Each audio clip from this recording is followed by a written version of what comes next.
नमस्कार साथियों, आज हम जानने वाले हैं अबुल फजल के बारे में। अबुल फजल अकबरनामा और आईन अकबरी जैसे पुस्तकों के लिए प्रसिद्ध हैं। साथ ही अबुल फजल अकबर के नवरत्नों में से एक थे।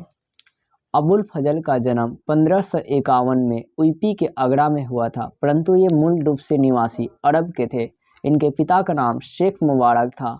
ये बचपन से ही बुद्धिमान थे और इन्हें अपने लगन के साथ 15 साल में ही मात्र दर्शन शास्त्र की शिक्षा प्राप्त कर ली और 20 साल की उम्र में अध्यापक के कार्य किए।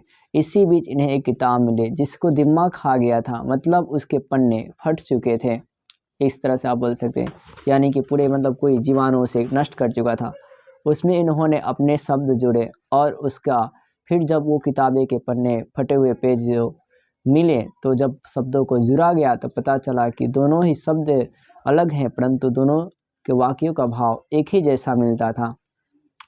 अबुल फजल अकबर के दरबार में भी कार्य करना चाहते हैं। अकबर के दरबार में जब इनकी मुलाकात जब अकबर जी से पहली बार होती है तो ये कुछ तशरीफ़ देते हैं और उसे अकबर कबूल कर लेते हैं, परंतु किसी वजह से अकबर उन्हें दरबार में कार्य नहीं मिल पाता है। दूसरी बार जब अकबर अजमेर से लौट रहे थे तो उन्हें अल्हम्दुलिल्लाह तस्वीर भेंट करते हैं और अकबर उसे स्वीकार कर लेते हैं और फिर उसे दरबार में अपना नवरत्नों में से एक बना लेते हैं। इस बीच अकबर जो थे अकबर के दरबार में अबुल फजल बहुत ही प्रिय हो जाते हैं। इन्होंने कई युद्ध में भी साथ दिया। इसी तरह उन्होंने तुर्कों के भी अधीन बनाया जिसमें 400 मनसबों का झंडा फहराया था। फिर इसी बीच बहुतों के दिलों में ये राज करने लगे और लेकिन परंतु है क्या, किसी के दिल में खटकने भी लगे और ऐसे में खासकर शाहज़ादा सलीम के दिलों में बहुत ज़्यादा खटकने लगे। तो शाहज़ादा सलीम ने इन्हें मारने के लिए प्लानिंग बनाना शुरू कर दिया, क्योंकि अबुल फजल अकबर के लिए बहुत ही ईमानदारी से काम करते थे।